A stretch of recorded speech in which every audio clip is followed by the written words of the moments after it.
Okay, so today what we're going to be discussing is the purpose of the functional medicine approach to seeing exactly what it is and why we use certain laboratory results. Today, we're going to focus on laboratory results and assessments. Our focus today is going to determine the link between inflammation, cellular health, and the way that we treat individuals for certain pathologies. So we are a musculoskeletal practice, and we focus on inflammation and joint repair and joint recovery. But one of the things we have linked and we understand clearly is that mobilization is not just the thing we do and treatment of pain. We have to find the cause and the root cause. So what we've learned here is that many of the causes that we do are determined to be cellular based, metabolic and physiological. So if we have physiological issues, we have to find the root cause of it. So in terms of the physiology, my goal here is to assess exactly what goes on with the patient and find exactly where we can actually begin the process of healing. Many times we have patients that have constant inflammatory basis. So today what we're going to do is we're going to be discussing what it is that's causing inflammation from 2 points of view, from the cellular components, from nutrients to nutrient supplements to, as well as gastric assessments, which influence the musculoskeletal system in some capacity. And in that we can kind of determine what's going on. I'm going to have Ana begin the process by discussing our use of the SpectraCell assessment labs. We have various labs that we use. We have a multitude of labs, but we end up liking certain types of lab procedures. And one that we do use is focused on cellular activity. And SpectraCell is one of the other ones that we use. We also look for GI assessments. So we're going to be talking about Jimenez tests that we particularly use. And she's going to be describing those particular things right now. So we also have Adriana, who's going to be talking a little bit about fitness and inflammation. We're also going to be talking about Amparo as well as faith. And we'll go from there. Okay. So Ana, go ahead. Okay, so should I share my screen? You can, as a matter of fact. So let me go do that right now. So as I do that, Okay. I'm going to make you let me see. I think it's called a co-host. Yes. And you are co-hosted. So knock it out, girl. Okay, let me see if I can share my screen. I don't know. Okay, now I get it. Okay. So we're going to start by sharing my screen and talking a little bit more about the micronutrient SpectraCell test that we have here. So something that we need to know about how are we prescribing this test is that we correlate the signs and symptoms that we're seeing in our patients, and that's how we recommend the patients to go through these tests.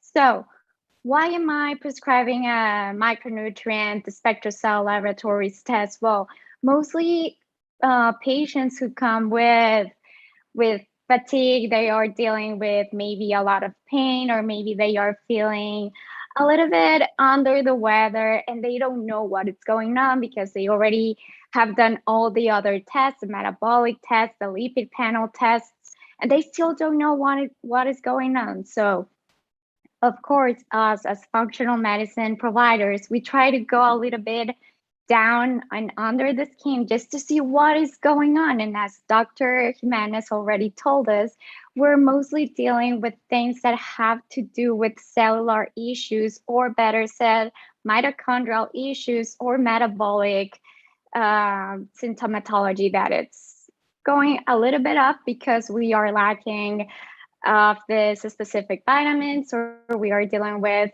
micronutrient deficiency, and those work as cofactors. So we need to know what is the stance of this deficiency. So this is where the SpectraCell micronutrient test comes in handy. So where should we start? Well, let's start at the beginning. So the first thing that we're going to see in this sample is that we're going to see a presentation. And if we fast forward a little bit, I would like to talk a little bit about John Doe, who's 31 years old, and it's a male.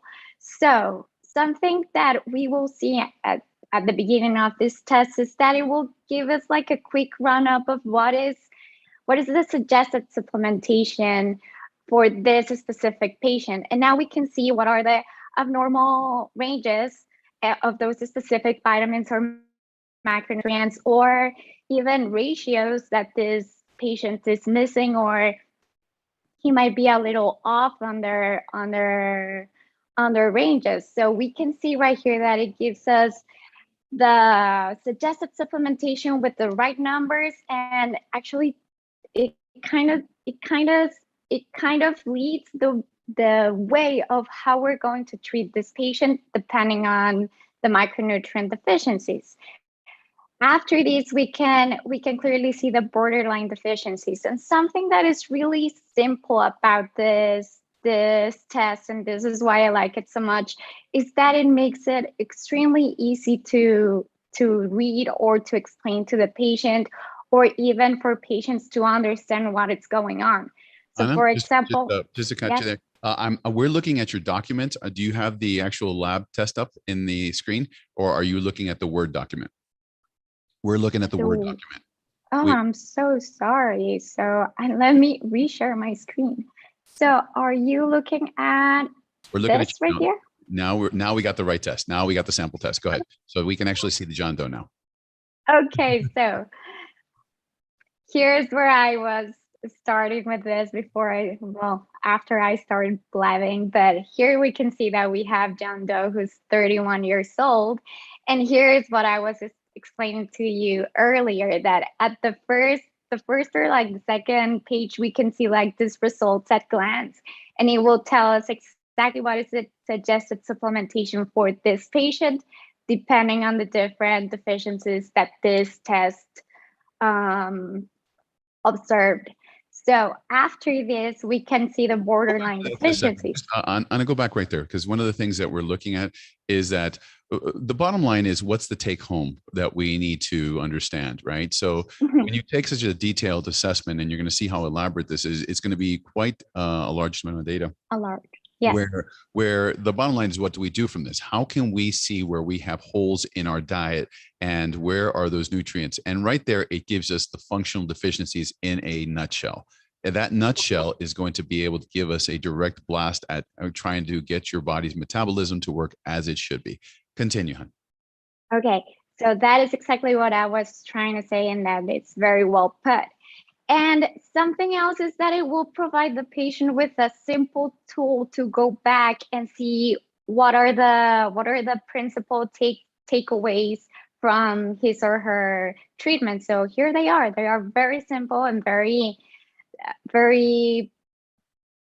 obvious for them to see. Something else that I like about this test is that it's fairly simple to read, and something that we need to say is that, for example, we have this two example, which is the total antioxidant function, and we see that we have like a vertical graph with a black dot right here. So when the black dot is present, it means that the results are average, and maybe we don't need to work directly with that. But for example, right here in the total immune function, we can see that it has like a red spot, and we can see that there is a deficiency, or that our total immune function is not working properly. So, and we do not have an example for the white dot, but it means that the ranges are that the values are under the right range, and that's how we want like all of our different micronutrients or ratios to be in that kind of white dot, which means that it is strong. So you were telling before that we have like a very extensive test right here, and this is exactly what you meant, I guess. So you can see right here that the SpectraCell Laboratories test starts by describing the amount of vitamin B complex that it's present in this patient. So right here, we can see like all the different vitamin Bs, and we can see that this patient is specifically deficient in vitamin B1 and in vitamin B3, which marks the red spots right here. And of course, it has like a borderline amount or deficiency right here in vitamin B2. And we can go, I don't know if you want me to go like a little bit deeper in this or go directly to Let the me go ahead. metabolic Let me share steps. my screen, and I'm going to go Okay. back to you back and forth. So let me share my screen. Go ahead and stop sharing, and then I'm going to share my side as I guess I can see everything. Let's see how it works. We're learning. Everyone's learning here in the world of the internet. Share screen. Can you guys see my screen or no? Not yet. Nope. Not yet. Nope. No. Okay, there you Not go. yet. So we're going to share my screen and share sound. So there we are. We are sharing my screen. Can you see my screen now? Yes. All right. So what we're looking at in this particular situation, as we reassess each one of these points, it gives us a gradient. As Ana was mentioning here, we were looking at the white spots here, which are where you're stable, and areas where we want to look at. Okay, so these are areas we are interested in finding in this particular individual. Now, what we want to do is to have the body in the most optimal antioxidant state. Because oxidation is what causes damage in many of our cellular tissues. And it is the source of many pathologies, one of which is pain, inflammation, discomfort. That's how they present in my office many times. But there's a whole story behind that. And I can't tell you more often than not that I have people that have chronic issues with back pain and also have stomach issues. Ana was mentioning irritable bowel syndrome as one of the components, but we were also looking at their cellular activity. So this gives us a basic understanding. Now, it uses different types of graphs, some that are maybe horizontal based and some that are also graph based. What this all test, and we want to make sure we go through this briefly, and we will go back through each one of these tests later in a much more elaborate way. It also tells us a little bit about the great, amazing Krebs cycle, which is something that we learn in biophysiology. And we also see where in the cellular activity are we deficient in. Now, for those that understand the Krebs cycle, oxidative phosphorylation, or what they call, the glycolysis or gluconeogenesis, the glycolysis cycle begins with the Krebs cycle here. It begins anaerobic without oxygen, and it really doesn't need oxygen. But over here, when it enters the Krebs cycle, it uses oxygen. It's like the turbine. All this occurs in the mitochondria. What we are learning is that the mitochondria is linked to many of the pathologies, from inflammatory to neuropathies to diseases of the heart. And we need to understand that there is sometimes the symptom of pain and discomfort is the presenting symptom, but there are other dynamics that are elusive, so that we can include other providers in the process. So as we look at that, what we can see here is that we have certain areas of pockets, whether it's copper, whether it's B2, whether it's B1, that the individual has deficiencies in. So when we look at that, we also look at a different system called the methylation system. The methylation tells us how the carbon chain system was working in the dynamics of the cellular, repair and the way our body works.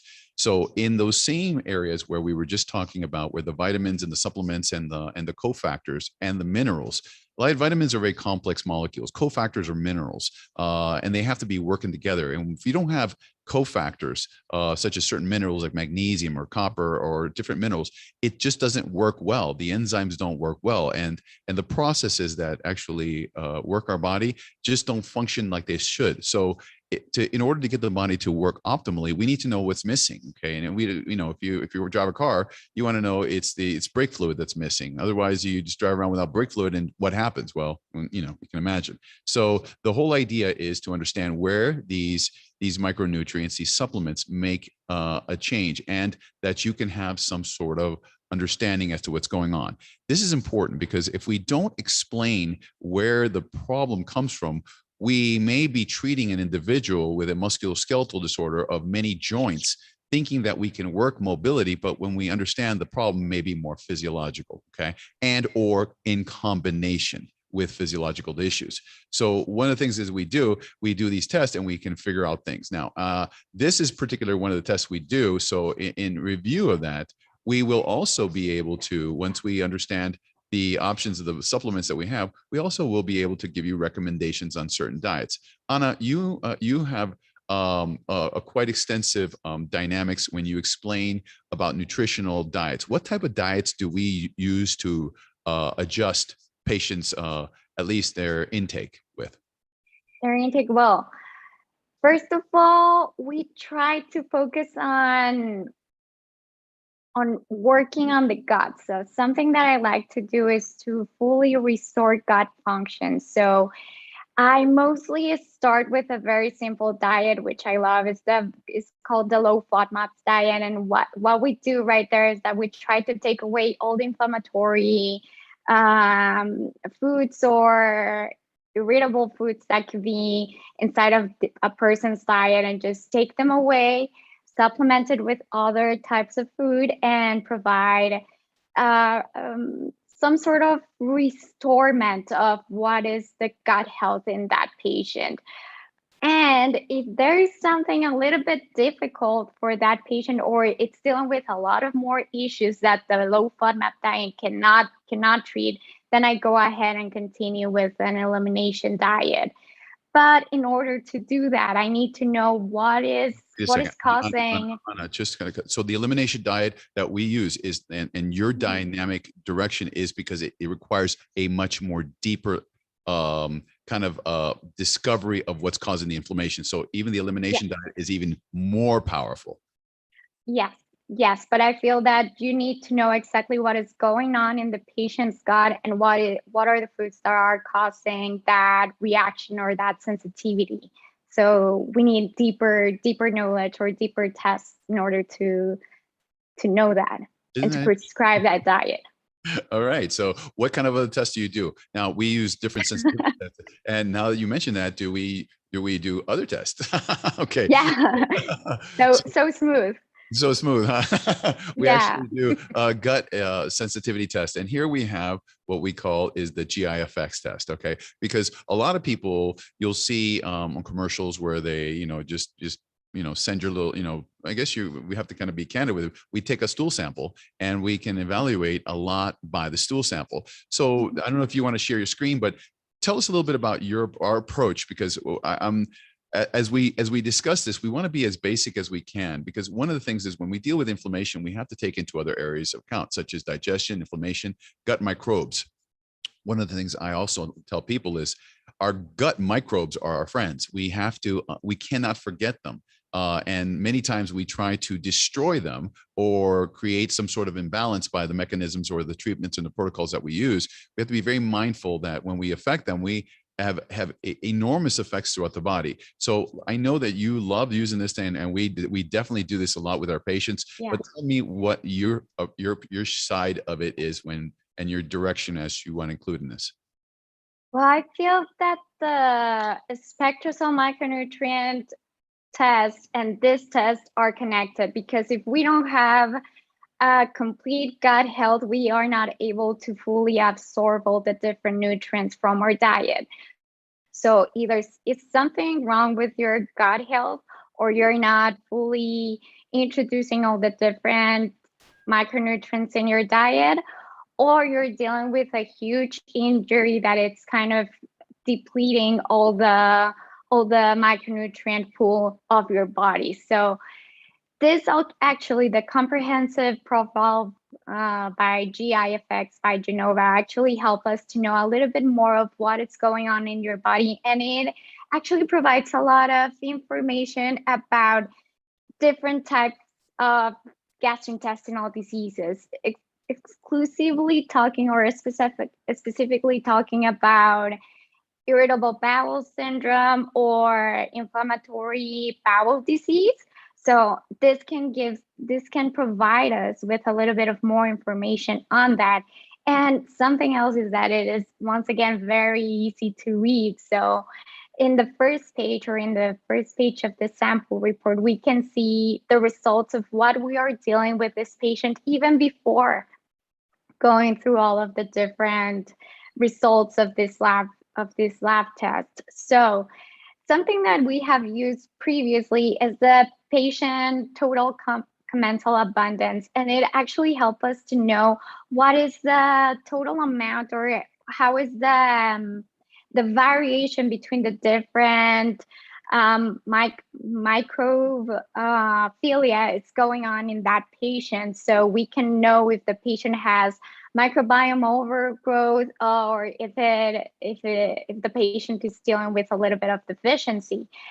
Anyway, it can give us like a whole guide on how to treat this patient or what we are missing on that specific patient and how to provide the patient with a little bit of more variety and ultimately lead them to a better, like better health, better well-being, better quality of life.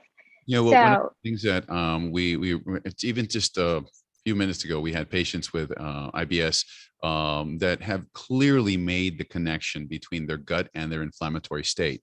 I can't tell you how many patients every hour the patients are making the connection. They're seeing that they have a chronic irritable stomach issue and their joints are in pain. They're inflamed. They have joint autoimmune diseases, auto joint discomforts. Those, though the scope of practice depends on what type of doctor you're working with, my goal here is to tell is that what we need to do is we need to figure out the cause of the chronic inflammation that's causing the discomfort. In this situation, many times, to digress a little bit, we use different techniques like exercise with irritable bowel syndrome. Now, there's irritable bowel syndrome C, which is constipation, and there's irritable bowel D, which is diarrhea. Diarrhea type of that. Most of us know irritable bowel is a swing between both, right? So, but some people have a deeper sense of D or deeper situation with the C, which is the constipation or the diarrhea, vice versa.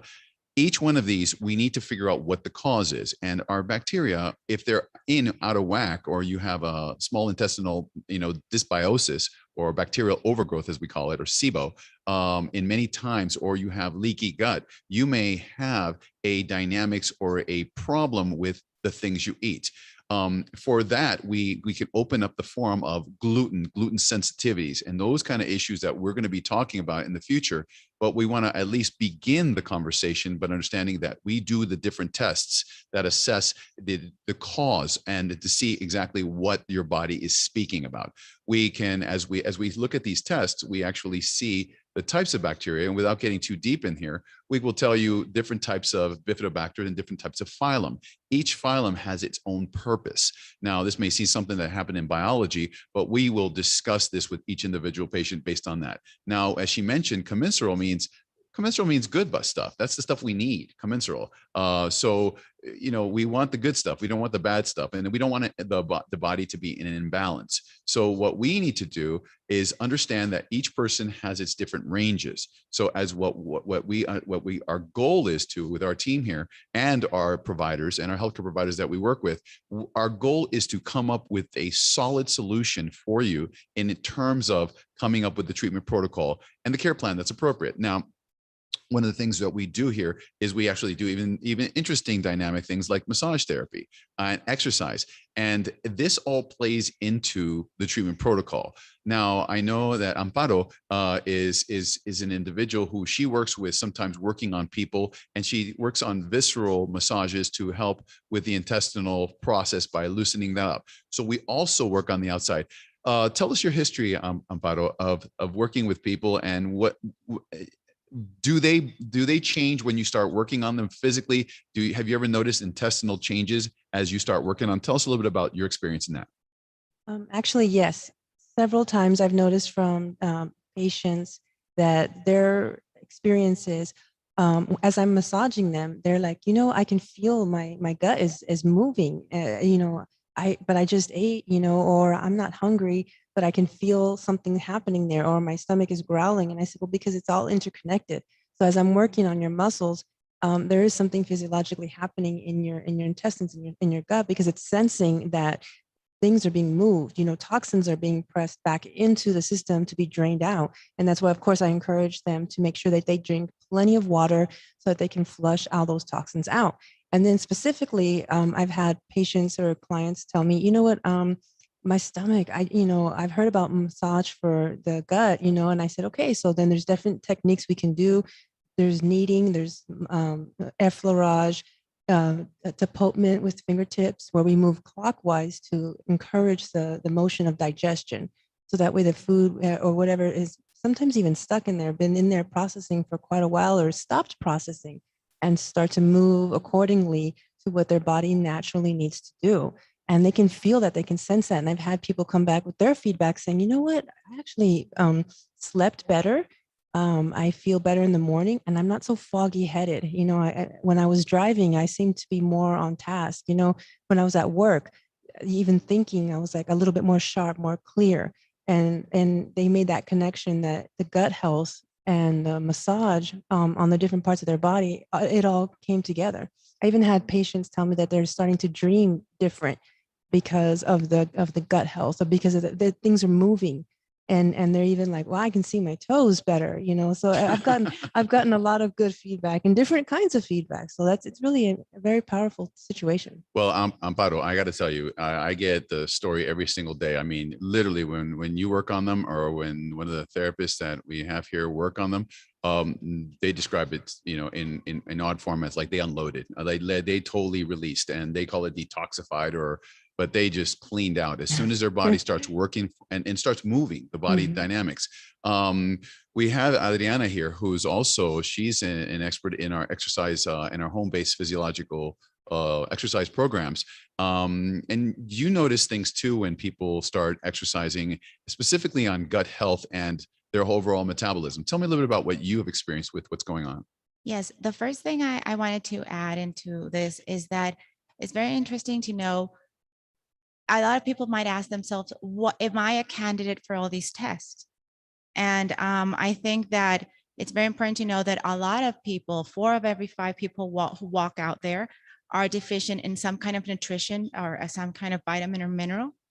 And then, of course, all of us can have gut problems, okay? And they're not manifesting like still, but they're still there. So these tests can be run on anybody who feels any discomfort, or even fatigue can be one of the symptoms that you can feel. So with that said, definitely the exercise does help a lot as part of the treatment that we do here, because we need to work on the overweight and, of course, the inflammation that comes from the fat, the body fat, and in the adipose tissues. So we have to reduce those so we can reduce inflammation. And that is very important. Also, the minerals and vitamins that we take, we burn as we do any functional and physiological process.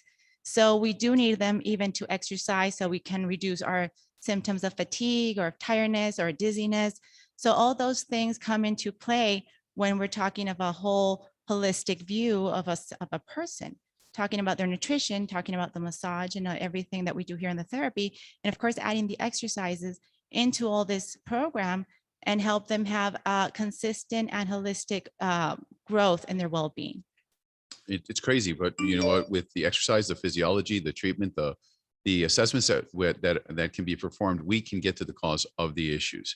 My goal here today was to present only two laboratory assessments we have. We have Faith here that has had some clinical experience in the past and integrating some ideas. Tell us your understanding and what's been going on with what you're doing with the patients in terms of assessing specifically the associations, the coincidences, and the causation of issues that we're finding with patients that are presenting with clinical discomfort and pain. What are we noticing that they also have in terms of other presentations? Absolutely. So if somebody comes in, we do their InBody assessment, then I go over it with them and we see that they're having inflammation. We'll see that they'll also frequently have nutrient deficiencies. So the average patient that comes in will have between 4 to 6 nutrients that they're deficient in. And so that will be seen through doing something like the SpectraCell test. And what makes it so unique is that it is biochemically individual. And so other tests similar to the SpectraCell will create ranges the average patient should have, but the SpectraCell is very specific to the patient, and it will tell us what their age is and how much vitamin B they should be taking, and what their illnesses are and how much vitamin D they should be taking. And then we can look at those and then really zero in on where they're experiencing that inflammation. That's amazing stuff. You know, it's fun, Ana, as you kind of bring us home here to close out the whole process here. As you look at the way our approach is, there really is, and from my understanding and my own personal clinical experience, there is no separating the understanding of inflammation as the cause of many diseases. Our search doesn't start there. We do different tests, whether it's cardiac heart lab tests or clinical Cleveland Heart Labs.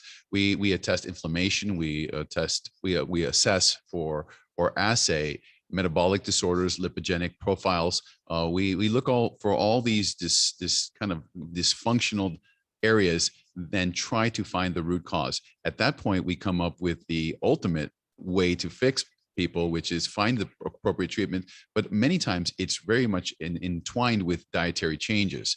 So let me ask you, Ana, specifically, when we start working with people, not only on the physical side of things, on the physical components, but the physiological components, how do we keep in track with them when we're doing dietary changes? Well, first of all, we keep in track by doing a lot of consultations. So you will always be in contact with all of us, and specifically if we're going through a lot of nutritional changes, I will be talking directly to the patient. It could be via email, it could be via our app. That could be something that we are working with as well with Coach Care. And mostly it's by working together. So, and another thing is that we can keep up by doing dietary diaries. We can keep up by doing that. And that will actually give a little bit more of awareness for the patient to see, like, am I really going through all of these changes? Am I really doing the correct things? Am I really eating the foods that my nutritionist is telling me to eat? So it is it's like a teamwork between the healthcare professional and the patient. So we try to work together as a cellular item. Right Well there. said. Well said. And you know what? This is exciting because people get to see exactly a little bit of the mindset as to our approach for things. And I got to thank you all for being part of this 30-minute little tidbit, because we can definitely go for many hours on each one of these things. And we will cut now the subject matters into very specific points. As we do that, each individual subject point will require quite detailed conversation. So instead of going detailed with each one, we wanted to go basic as to understanding the full gamut of what we're doing. So in terms of the long term, we're going to figure out what the issue is. We're going to find the right appropriate treatment, whether your inflammatory state is something that it falls within our scope. If it doesn't, we actually put it in the right scope, and we determine exactly what you need to do to get better, because there's nothing more than living life in a pain-free state. Also, what was not said was lifestyle changes. And we discussed lifestyle changes, emotional states, and the present state of our stresses that we're presently experiencing also with this COVID dynamics. So I look forward to going over those things with you guys. And I want to thank you very much for listening in, and look forward to next week. And on Tuesday, we'll be doing another podcast and we'll be presenting new topics. So thank you guys. Thank you all. Thank you, Amparo and Faith. And let me see, Adriana and Ana and Dr. J. Okay, so you guys have a good one. All right. So looking forward to talk to you guys next. Goodbye. God bless, and we'll keep on keeping in touch. Bye.